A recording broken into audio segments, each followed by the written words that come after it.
கள்ளக்குறிச்சியில் விஷச்சாராயம் குடித்து உயிரிழந்தவர்களின் எண்ணிக்கை 59ஆக அதிகரித்துள்ளது. கள்ளக்குறிச்சியில் ஒவ்வொரு விடியிலும் அச்சத்தை கூட்டுகின்றன. தினந்தோறும் பலியானோர் எண்ணிக்கை உயர்ந்து கொண்டே வருகிறது. கருணாபுரத்தில் கடந்த 17 மற்றும் 18ஆம் தேதிகளில் விஷச்சாராயம் குடித்து 200க்கும் மேற்பட்டோர் பல்வேறு மருத்துவமனைகளில் சிகிச்சைக்காக அனுமதிக்கப்பட்டனர். இதில் 57 பேர் உயிரிழந்த நிலையில் கள்ளக்குறிச்சி அரசு மருத்துவமனையில் சேர்க்கப்பட்டிருந்த மணிகண்டன், சாமுண்டி ஆகியோர் இன்று சிகிச்சை பலனின்றி மரணமடைந்தனர்.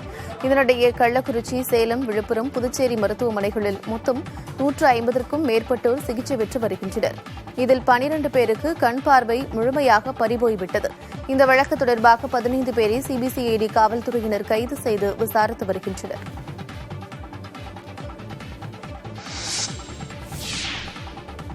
தேசிய ஜனநாயக கூட்டணி அரசின் முதல் 15 நாட்களில் 10 விரும்பத்தகாத சம்பவங்கள் நடந்துள்ளதாக காங்கிரஸ் எம்பி ராகுல்காந்தி கூறியுள்ளார்.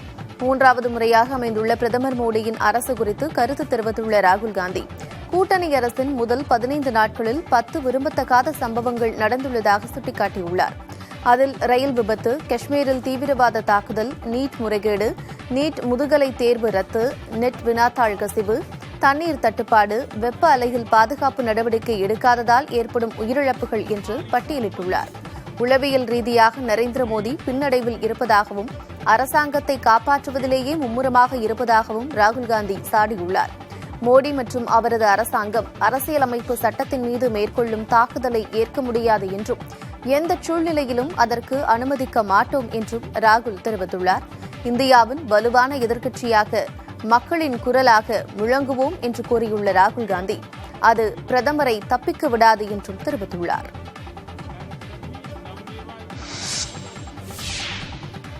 சாதிவாரி கணக்கெடுப்பை மத்திய அரசு நடத்தக் கோரி விரைவில் பேரவையில் தீர்மானம் கொண்டுவரப்படும் என்று முதலமைச்சர் மு.க.ஸ்டாலின் தெரிவித்துள்ளார். சாதிவார கணக்கெடுப்பு குறித்து சட்டப்பேரவையில் இன்று காரசாரமான விவாதம் நடைபெற்றது. முன்னதாக சட்டப்பேரவையில் கேள்வி நேரத்தில் பேசிய பாமக சட்டமன்ற உறுப்பினர் ஜி.கே. மணி, 10.5% இடஒதுக்கீடு நீண்ட நாட்களாக கிடப்பில் உள்ளது என்றும் சாதிவாரி கணக்கெடுப்பை உடனடியாக நடத்த வேண்டும் எனவும் கேட்டுக் கொண்டார். அதற்கு பதிலளித்த சட்டத்துறை அமைச்சர் ரகுபதி, தரவுகள் இல்லாததால் 10.5% இடஒதுக்கீடு நீதிமன்றத்தால் நிறுத்தி வைக்கப்பட்டுள்ளதாக தெரிவித்தார். இடஒதுக்கீட்டிற்கு அரசு எந்த விதத்திலும் தடையாக இல்லை என்று தெரிவித்த அமைச்சர், சாதிவாரி கணக்கெடுப்புடன் மக்கள் தொகை கணக்கெடுப்பும் நடத்தினால் இடஒதுக்கீட்டை அமல்படுத்த ஏதுவாக இருக்கும் என்று கூறினார். அப்போது பேசிய முதலமைச்சர், சாதிவாரி கணக்கெடுப்பை மத்திய அரசு நடத்தக் கோரி பேரவையில் இந்த கூட்டத் தொடரிலேயே தீர்மானம் கொண்டுவரப்படும் என்று உறுதியளித்தார்.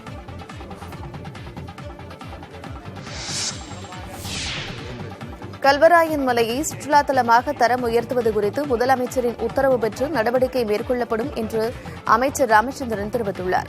கள்ளச்சாராய மலை என்று அழைக்கப்பட்டு வரும் கல்வராயன் மலையை சுற்றுலா தலமாக மாற்ற அரசு முன்வருமா என்று சட்டப்பேரவையின் கேள்வி நேரத்தில் கொங்குநாடு மக்கள் தேசிய கட்சி சட்டமன்ற உறுப்பினர் ஈஸ்வரன் கேள்வி எழுப்பினார். இதற்கு பதிலளித்த சுற்றுலாத்துறை அமைச்சர் ராமச்சந்திரன், கல்வராயன் மலை என்பது மிகவும் பிரசித்தி பெற்ற சுற்றுலா தலம் என்றும் அதனை மேம்படுத்துவது அவசியம் எனவும் கூறினார். இதுகுறித்து அரசு நிதிநிலைக்கு ஏற்ப முதலமைச்சரின் உத்தரவு பெற்று நடவடிக்கை எடுக்கப்படும் எனவும் அமைச்சர் உறுதியளித்தார்.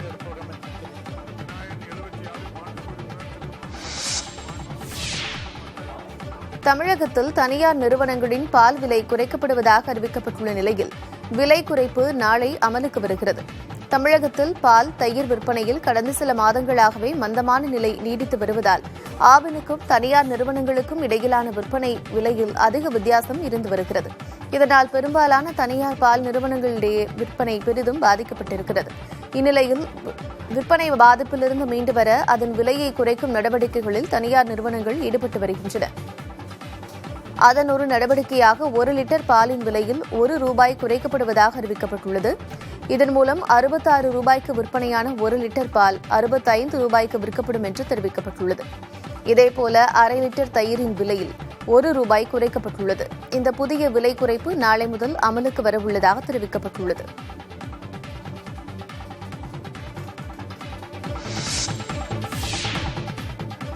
சென்னை மாநகராட்சியில் சாலையில் சுற்றித் திரியும் மாடுகளை பிடிக்க கூடுதலாக பணியாளர்களை நியமிக்க மாமன்ற கூட்டத்தில் தீர்மானம் நிறைவேற்றப்பட்டது. சென்னையில் சமீப காலமாக மாடுகள் முட்டி சிறுவர்கள் முதல் முதியவர்கள் வரை பலர் படுகாயமடைந்து வருவது தொடர்கதையாகி வருகிறது. இதனை தடுக்க மாநகராட்சி சார்பில் பல்வேறு நடவடிக்கைகள் மேற்கொள்ளப்பட்டு வருகின்றன. அந்த வகையில் சென்னை மாநகராட்சியின் அனைத்து மண்டலங்களிலும் தெருக்களில் சுற்றித் திரியும் மாடுகளை மாநகராட்சியின் கட்டுப்பாட்டின் கீழ் உள்ள தொழுவங்களில் அடைக்க 5, 6, 8, 9 மற்றும் 10 ஆகிய மண்டலங்களில் தலா 5 பணியாளர்கள் உள்ளனர். இந்நிலையில் கூடுதலாக 10 மண்டலங்களில் மாடுபிடிக்கும் பணிக்காக ஒவ்வொரு மண்டலத்திற்கும் தலா 5 தற்காலிக பணியாளர்களை நியமிக்க மாமன்ற கூட்டத்தில் தீர்மானம் நிறைவேற்றப்பட்டுள்ளது.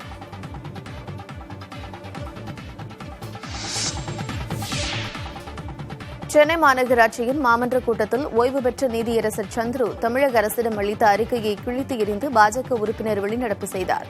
தமிழகத்தில் உள்ள அரசு பள்ளிகளில் சாதி ரீதியான வன்முறைகளை தவிர்ப்பது தொடர்பாக ஆராய அமைக்கப்பட்டிருந்த ஓய்வு பெற்ற நீதிபதி சந்துரு தலைமையில் ஒரு நபர் குழு சமீபத்தில் முதலமைச்சர் மு.க.ஸ்டாலினிடம் அறிக்கையை சமர்ப்பித்தது. இந்த அறிக்கையின் சில அம்சங்களுக்கு பாஜக எதிர்ப்பு தெரிவித்து வருகிறது. சென்னை மாநகராட்சியின் மாமன்ற கூட்டத்தில் பங்கேற்ற பாஜக மாமன்ற உறுப்பினர் உமா ஆனந்த் நீதியரசரின் அறிக்கையை கிழித்தெறிந்து அறிக்கைக்கு எதிர்ப்பு தெரிவித்தார். மாமன்ற கூட்டத்தில் இருந்தும் வெளிநடப்பு செய்தார்.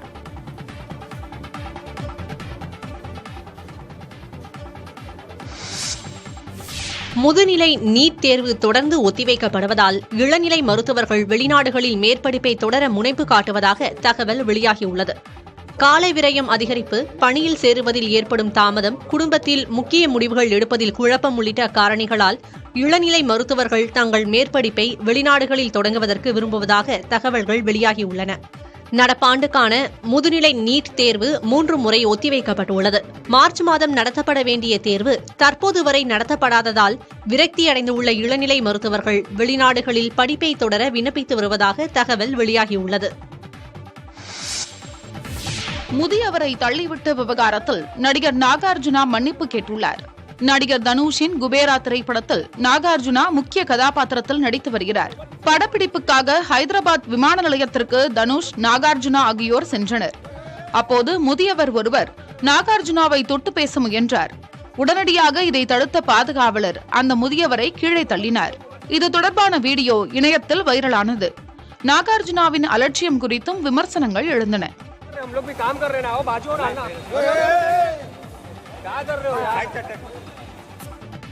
இந்நிலையில் விமான நிலையத்தில் நடைபெற்ற சம்பவத்திற்கு நாகார்ஜுனா மன்னிப்பு கோரினார். இந்த விஷயம் தன்னுடைய கவனத்திற்கு வந்ததாகவும் இதுபோன்ற சம்பவம் நடந்திருக்க கூடாது என்றும் அவர் கூறியுள்ளார். மேலும் அந்த நபரிடம் மன்னிப்பு கேட்டுக்கொள்வதாகவும் வருங்காலங்களில் எச்சரிக்கையுடன் நடந்து கொள்கிறேன் என்றும் நாகார்ஜுனா சமூக வலைதளத்தில் பதிவிட்டுள்ளார்.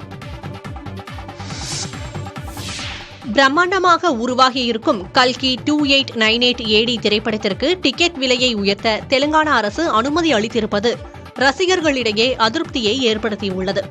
பிரபாஸ், கமல்ஹாசன், அமிதாப் பச்சன், தீபிகா படுகோன் உள்ளிட்டோர் நடித்திருக்கும் கல்கி 2898 AD திரைப்படம் வரும் 27ஆம் தேதி வெளியாகிறது. இதன் ட்ரெய்லர் அண்மையில் வெளியாகி வரவேற்பை பெற்றதால் படத்தின் மீதான எதிர்பார்ப்பு அதிகரித்துள்ளது. இந்நிலையில் படத்தின் பட்ஜெட் கருதி டிக்கெட் விலையை உயர்த்தவும் அதிக காட்சிகளுக்கும் அனுமதி கோரி தயாரிப்பு நிறுவனம் தெலுங்கானா அரசுக்கு கடிதம் எழுதியிருந்தது. இதனை ஏற்றுள்ள அரசு படம் வெளியாகும் 27ஆம் தேதியில் இருந்து 8 நாட்களுக்கு 5 காட்சிகளை திரையிடவும், திரையரங்குகளில் ₹70, மல்டிபிளெக்ஸ் திரையரங்கில் ₹100 டிக்கெட் விலையை உயர்த்தவும் அனுமதி அளித்தது. அரசின் இந்த முடிவால் கல்கி படத்தின் டிக்கெட் விலை ₹265 முதல் ₹495 வரை உயர்த்தப்பட்டுள்ளதாக ரசிகர்கள் ஆதங்கம் தெரிவித்துள்ளனர்.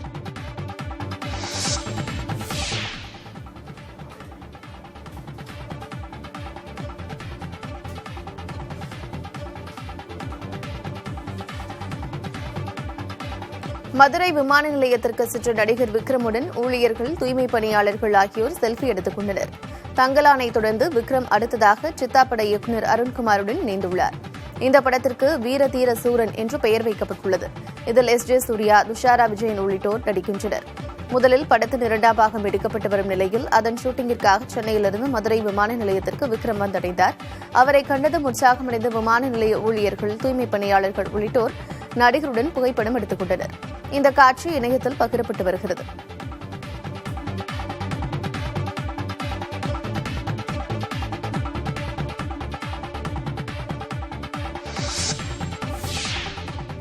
ஹஜ் புனித பயணத்தின் போது 1301 பேர் உயிரிழந்ததாக சவுதி அரேபிய அரசு தெரிவித்துள்ளது.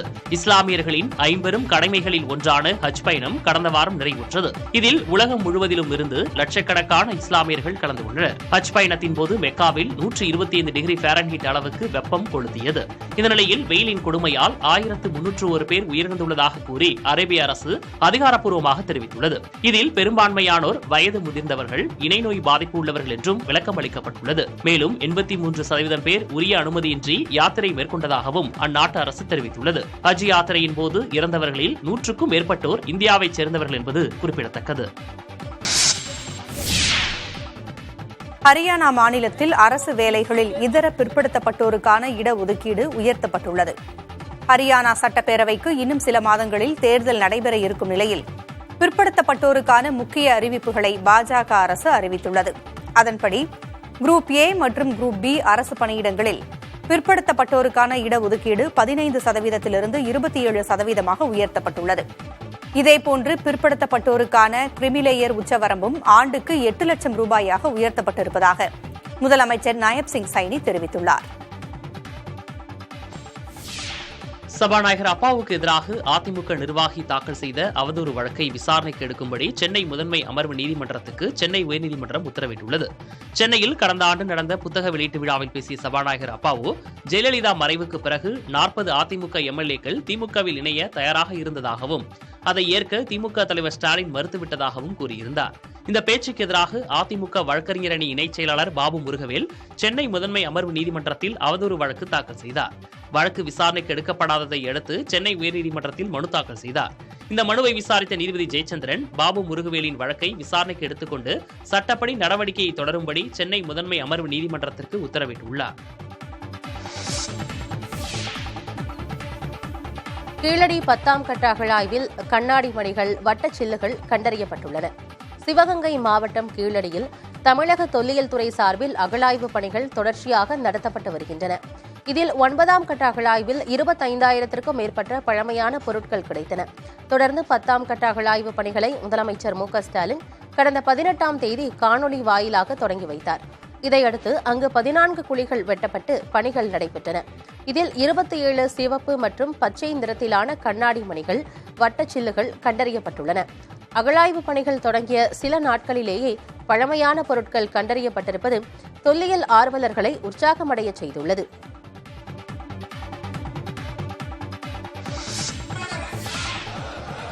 கள்ளக்குறிச்சியில் விஷச்சாராயம் குடித்து உயிரிழந்தவர்களின் மரணத்திற்கு பொறுப்பேற்று முதல்வர் பதவி விலக வேண்டும் என தமிழகம் முழுவதும் அதிமுகவினர் போராட்டத்தில் ஈடுபட்டனர். மதுரை மாவட்டம் பேச்சியம்மன் படித்துறை அருகே முன்னாள் அமைச்சர்கள் செல்லூர் ராஜு, RB உதயகுமார் தலைமையில் ஆர்ப்பாட்டம் நடைபெற்றது.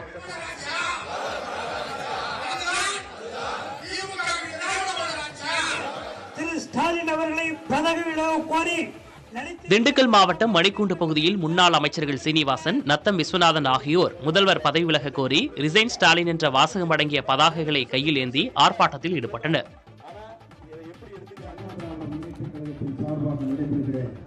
ஈரோடு வீரப்பன் சத்திரத்தில் அதிமுக முன்னாள் அமைச்சர்கள் கருப்பண்ணன், செங்கோட்டையன் ஆகியோர் தலைமையில் ஆர்ப்பாட்டம் நடைபெற்றது. புதுச்சேரி அண்ணாசிலை அருகே அதிமுகவின் புதுச்சேரி மாநில செயலாளர் அன்பழகன் தலைமையில் தொண்டர்கள் ஆர்ப்பாட்டத்தில் ஈடுபட்டனர். வேலூர் சத்துவாச்சாரியில் மாவட்ட ஆட்சியர் அலுவலகம் முன்பு அதிமுக தொண்டர்கள் போராட்டத்தில் ஈடுபட்டனர். சேலத்தில் அதிமுக முன்னாள் அமைச்சர் செம்மலை தலைமையில் ஆர்ப்பாட்டம் நடைபெற்றது. அப்போது காவல்துறையினருக்கும் அதிமுக தொண்டர்களுக்கும் இடையே தள்ளுமுள்ளு ஏற்பட்டது.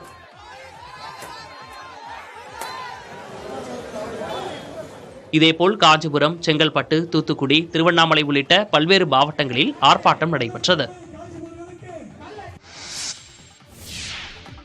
டெல்லி முதலமைச்சர் அரவிந்த் கெஜ்ரிவாலின் பிணையை நிறுத்தி வைத்த உயர்நீதிமன்ற உத்தரவுக்கு தடை விதிக்க உச்சநீதிமன்றம் மறுப்பு தெரிவித்துள்ளது. மதுபான கொள்கை முறைகேடு வழக்கில் டெல்லி முதலமைச்சர் அரவிந்த் கெஜ்ரிவாலை அமலாக்கத்துறை கைது செய்தது. திகார் சிறையில் அடைக்கப்பட்ட அவர் ஜாமீன் கோரி மனு தாக்கல் செய்தார். இதனை விசாரித்த சிறப்பு நீதிமன்றம் அரவிந்த் கெஜ்ரிவாலுக்கு எதிரான குற்றச்சாட்டுகளுக்கு அமலாக்கத்துறை இன்னும் உரிய ஆதாரங்களை வழங்கவில்லை என்ற வாதத்தை ஏற்று ஜாமீன் வழங்கியது. இதற்கு எதிராக டெல்லி உயர்நீதிமன்றத்தை நாடிய அமலாக்கத்துறை ஜாமீன் மனுவின் மீது தாங்கள் வாதாட போதிய அவகாசம் வழங்கப்படவில்லை என்று கூறியது. இருதரப்பு வாதங்களையும் கேட்டறிந்த டெல்லி உயர்நீதிமன்றம் கெஜ்ரிவாலுக்கு வழங்கப்பட்ட ஜாமீனை நிறுத்தி வைத்தது. இந்நிலையில் டெல்லி உயர்நீதிமன்றத்தின் உத்தரவுக்கு எதிராக அரவிந்த் கெஜ்ரிவால் உச்சநீதிமன்றத்தில் மேல்முறையீடு செய்திருந்தார். இந்த வழக்கை விசாரித்த நீதிபதிகள் கெஜ்ரிவாலின் ஜாமீன் மனுவில் தலையிட மறுப்பு தெரிவித்தனர். அத்துடன் இவ்வழக்கில் உயர்நீதிமன்றத்தின் தீர்ப்புக்காக காத்திருக்கலாம் என நீதிபதிகள் தெரிவித்தனர். சர்வதேச ஒலிம்பிக் தினத்தை ஒட்டி பிரான்சின் ஆல்ப்ஸ் மலைத்தொடருக்கு ஒலிம்பிக் தீபம் கொண்டு செல்லப்பட்டது. 2024ஆம் ஆண்டுக்கான ஒலிம்பிக் போட்டிகள் பிரான்ஸ் தலைநகர் பாரிஸில் அடுத்த மாதம் 26ஆம் தேதி தொடங்குகின்றன. இதனையொட்டி ஒலிம்பிக் தீபம் உலகம் முழுவதும் ஒவ்வொரு நாடாக கொண்டு செல்லப்படுகிறது. சர்வதேச ஒலிம்பிக் தினத்தை ஒட்டி ஆல்ப்ஸ் மலைத்தொடருக்கு வந்தடைந்த ஒலிம்பிக் தீபத்திற்கு பொதுமக்கள் திரண்டு உற்சாக வரவேற்பு அளித்தனர். அதனைத் தொடர்ந்து முதன்முறையாக குளிர்கால ஒலிம்பிக் தொடங்கிய மவுண்ட் பிளாங்க் பகுதிக்கு ஒலிம்பிக் தீபம் படகு மற்றும் ரயில் மூலம் எடுத்துச் செல்லப்பட்டது.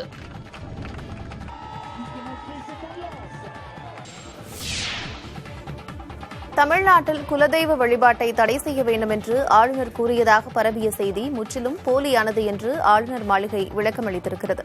தமிழர்களை சாராயம் குடிப்பவர்களாக மாற்றுவதே குலதெய்வங்கள் என்றும் சாராய மரணங்களுக்கு அடிப்படை காரணமான குலதெய்வ, நாட்டார் தெய்வ, கிராம கோவில் திருவிழாக்களை தடை செய்ய வேண்டும் எனவும் ஆளுநர் RN ரவி கூறியதாக செய்தி பரவியது. இதனை முற்றிலுமாக மறுத்துள்ள ஆளுநர் மாளிகை தீங்கிழைக்கும் நோக்கத்துடன் போலி செய்திகள் பரப்பப்படுவதாக தெளிவுபடுத்தியுள்ளது. பொதுமக்களை தவறாக வழிநடத்தும் இந்த செயலை வன்மையாக கண்டிப்பதாக தெரிவித்துள்ள ஆளுநர் மாளிகை இதுபோன்ற தவறான தகவல்களை பரப்புவது மாநிலத்தின் உயரிய பதவியில் இருப்பவரின் நற்பெயருக்கு களங்கம் ஏற்படுத்துவது மட்டுமல்லாமல் பொதுமக்களிடையே குழப்பத்தை ஏற்படுத்துவதாகவும் விளக்கமளித்திருக்கிறது. கன்னட நடிகர் தர்ஷனின் மேலாளர் தற்கொலை வழக்கை மீண்டும் விசாரிக்க காவல்துறை முடிவெடுத்துள்ளது. ரேணுகாசாமி என்பவரை கொலை செய்த வழக்கில் கன்னட நடிகர் தர்ஷன், பவித்ரா, தர்ஷனின் நண்பர்கள் உள்பட 17 பேர் கைது செய்யப்பட்டுள்ளனர். இது ஒருபுறம் இருக்க, தர்ஷனின் பண்ணை வீட்டில் அவரது மேலாளர் ஸ்ரீதர் கடந்த ஆண்டு ஏப்ரலில் தற்கொலை செய்து கொண்டார். தனது மரணத்திற்கு யாரும் காரணம் இல்லை என்றும் அவர் கடிதம் எழுதி வைத்திருந்தார். இந்நிலையில் தர்ஷன் மற்றும் அவரது நண்பர்களின் துன்புறுத்தல் காரணமாகவே ஸ்ரீதர் தற்கொலை செய்து கொண்டதாக புகார் எழுந்துள்ளது. இதையடுத்து ரேணுகாசாமி கொலை வழக்குடன் இந்த வழக்கையும் சேர்த்து விசாரிக்க தனிப்படை காவல்துறை முடிவெடுத்துள்ளது.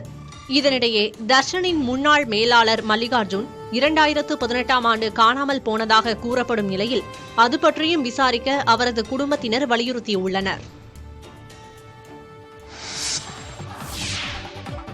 மணிப்பூரில் நிரந்தர அமைதியை ஏற்படுத்த வலியுறுத்தி குக்கி சமூகத்தை சேர்ந்த ஆயிரக்கணக்கான மக்கள் பேரணி நடத்தினர். மணிப்பூரின் சுராச்சந்த்பூரில் நடைபெற்ற இந்த பேரணியில் குக்கி சமூக மக்கள் ஏராளமானோர் கலந்து கொண்டனர். வன்முறையால் பாதிக்கப்பட்ட மணிப்பூரில் நிரந்தர அமைதியை ஏற்படுத்த அரசியல் தீர்வுக்கான செயல்முறைகளை பிரதமர் மோடி, மத்திய உள்துறை அமைச்சர் அமித்ஷா ஆகியோர் விரைவுபடுத்த வேண்டும் என பேரணியில் பங்கேற்றவர்கள் வலியுறுத்தினர். மணிப்பூரில் கடந்த ஆண்டு மே மாதம் முதல் மெய்தி குக்கி இன மக்களுக்கு இடையே மோதல் நீடித்து வருகிறது. இதனால் ஏற்பட்ட வன்முறை சம்பவங்களில் 200க்கும் மேற்பட்டோர் உயிரிழந்துள்ளனர். நாட்டின் மிக பழமையான பிஸ்கட் தயாரிப்பு நிறுவனமான பிரிட்டானியா கொல்கத்தாவில் உள்ள ஆலையை மூட உள்ளதாக அறிவித்துள்ளது. இந்தியாவில் பிஸ்கட் தயாரிப்பில் முன்னணியில் உள்ள பிரிட்டானியா நிறுவனம் கொல்கத்தாவின் தாரசாலா பகுதியில் உள்ள ஆலையை மூட இருப்பதாக தெரிவித்துள்ளது. கொல்கத்தா துறைமுகத்திற்கு சொந்தமான இடத்தை குத்தகைக்கு பெற்று 1947ஆம் ஆண்டு இந்த ஆலையை பிரிட்டானியா நிறுவனம் தொடங்கியது. இந்நிலையில் இந்த ஆலையை மூட உள்ளதாக அறிவித்துள்ள நிலையில் இதில் பணிபுரியும் ஊழியர்களுக்கு விருப்ப ஓய்வு கொடுக்க உள்ளதாக அந்நிறுவனம் அறிவித்துள்ளது. ஆனால் ஆலையை மூடுவதற்கான காரணங்களை அந்நிறுவனம் குறிப்பிடவில்லை.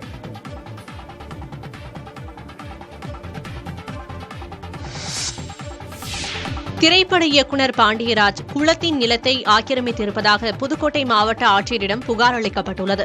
பாஜக நிர்வாகி சீனிவாசன் என்பவர் அளித்துள்ள புகாரில் மதியநல்லூர் என்னும் இடத்தில் தனி நபரிடம் இருந்து பாண்டியராஜ் 4 ஏக்கர் நிலத்தை வாங்கியதாகவும், ஆனால் தனது இடத்திற்கு அருகே உள்ள தச்சன் குளத்தில் 10 ஏக்கருக்கும் அதிகமான இடத்தை ஆக்கிரமிப்பு செய்திருப்பதாகவும் குறிப்பிட்டுள்ளார்.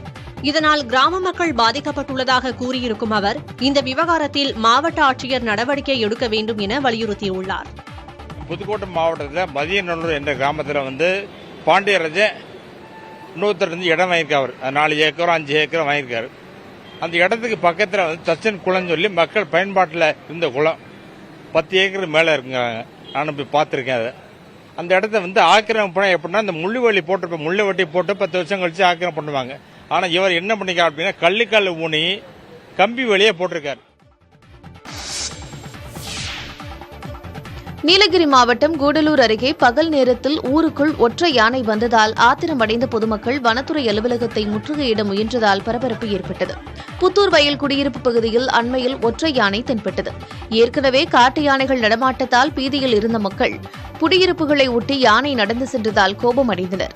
அப்போது யானையை விரட்டுவதற்காக வந்த வனத்துறையினரிடம் பொதுமக்கள் வாக்குவாதத்தில் ஈடுபட்டனர். இதனைத் தொடர்ந்து மாவட்ட வன அலுவலகத்தை முற்றுகையிட முயன்ற மக்களை வனத்துறையினர் சமாதானப்படுத்தினர். தொடர்ந்து கூடலூர் மாவட்ட வன அலுவலர், வருவாய் கோட்டாட்சியர், காவல் துணை கண்காணிப்பாளர் முன்னிலையில் கிராம மக்கள் பேச்சுவார்த்தையில் ஈடுபட்டனர். வனப்பகுதியை ஒட்டியுள்ள அகழியை சீரமைக்க வேண்டும், யானைகள் ஊருக்குள் வராமல் தடுக்க தொங்கும் சோலார் மின்வேலிகளை அமைக்க வேண்டும் என்பன உள்ளிட்ட கோரிக்கைகள் முன்வைக்கப்பட்டன. காட்டு யானைகள் ஊருக்குள் வராமல் தடுக்க நடவடிக்கைகள் எடுக்கப்படும் என்று அதிகாரிகள் உறுதியளித்தனர்.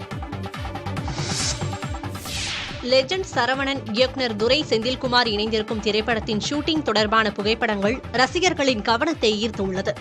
சென்னை உள்பட பல்வேறு பகுதிகளில் இயங்கி வரும் சரவணா ஸ்டோர்ஸ் உரிமையாளர் சரவணன் தனது கடையின் விளம்பரம் மூலம் நடிக்க ஆரம்பித்தார்.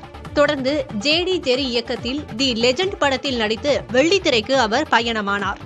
இந்த திரைப்படம் 2022ஆம் ஆண்டு வெளியானது. தொடர்ந்து தனது அடுத்த திரைப்படத்திற்காக காத்திருந்த லெஜண்ட் சரவணன் தற்போது இயக்குநர் துரை செந்தில்குமாருடன் இணைந்திருக்கிறார்.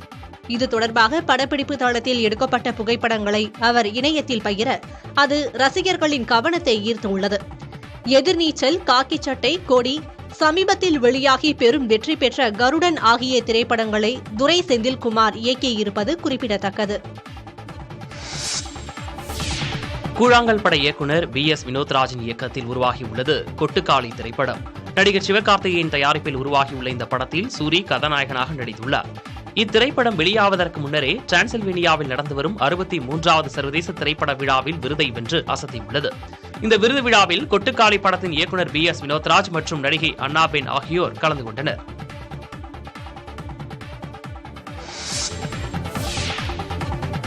பிரபல பாலிவுட் நடிகை சோனாக்ஷி சின்ஹா ஜாகிர் இக்பால் என்பவரை காதலித்து திருமணம் செய்து கொண்டார். மும்பையில் உள்ள அவரது அபார்ட்மெண்டில் இவர்களது திருமணம் எளிய முறையில் நடைபெற்றது. திருமணத்திற்கு பிறகு தாதரின் பாஸ்டியனில் வரவேற்பு நிகழ்ச்சி நடத்தப்பட்டது. இதில் பிரபல பாலிவுட் நட்சத்திரங்களான கஜோல், ஹிமா குரேஷி, வித்யா பாலன், அதித்தி ராவ், ரவீனா டாண்டன், மூத்த நடிகை சாய்ரா பானு உள்ளிட்ட பலரும் கலந்து கொண்டனர்.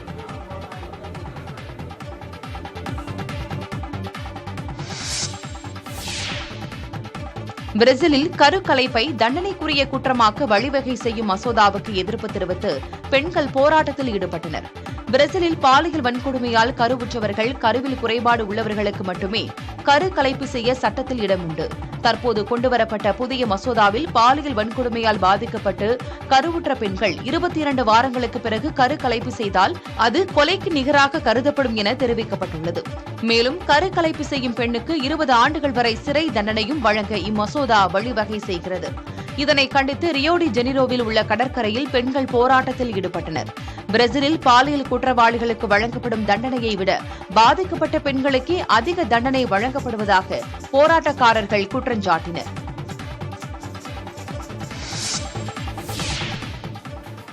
சுவிட்சர்லாந்தில் கனமழையால் ஆறுகளில் வெள்ளப்பெருக்கு ஏற்பட்டுள்ளது. தென்மேற்கு சுவிட்சர்லாந்தில் உள்ள கிரிசான்ஸ் பகுதியில் 1 மணி நேரத்திற்குள் 6 சென்டிமீட்டருக்கும் அதிகமான மழை பெய்தது. இதனால் கிபிஸ், ஆனவியஸ் ஆகிய பகுதிகளில் உள்ள ஆறுகளில் வெள்ளப்பெருக்கு ஏற்பட்டுள்ளது. சில இடங்களில் நிலச்சரிவு ஏற்பட்டு சாலைகள் சேதமடைந்துள்ளதால் போக்குவரத்து துண்டிக்கப்பட்டுள்ளது. வெள்ளத்தில் சிக்கிய 240 பேர் மீட்கப்பட்ட நிலையில் மேலும் சிலரை மீட்கும் பணிகள் நடைபெற்று வருகின்றன.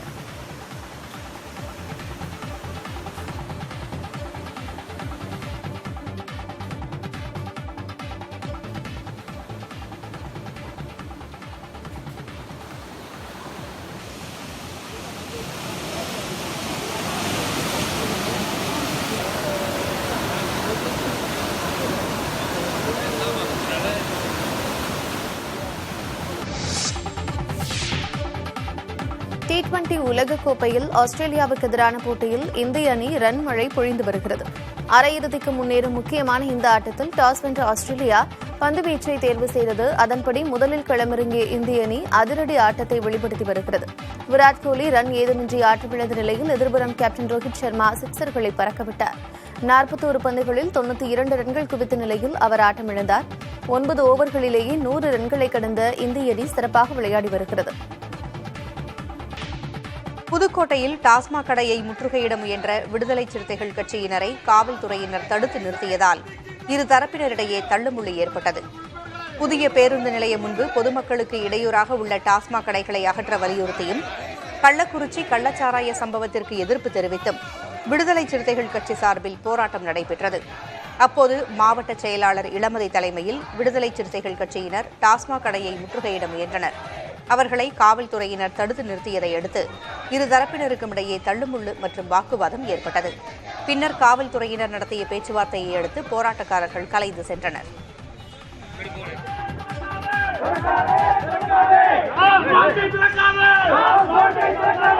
கீழே